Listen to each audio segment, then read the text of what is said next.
In this video, I am going to show you how to play with friends on Monopoly Go. Start by launching the Monopoly Go app on your device. You'll see the main screen as shown here.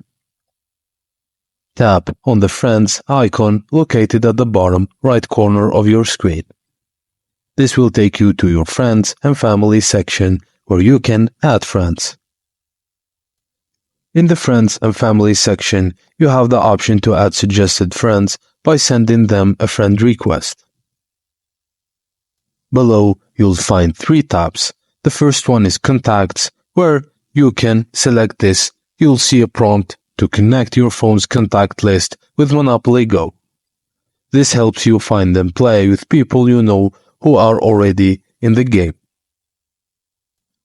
The next tab is Facebook. By tapping on this, you can link your Facebook account and add friends from there to your Monopoly Go game.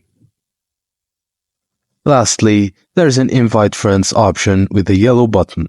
Tapping on this allows you to send an invite link to your social media platforms, enabling your friends to join your Monopoly Go via that link. Additionally, there is a blue invite button which directly opens your Facebook Messenger, where you can send invites to your friends.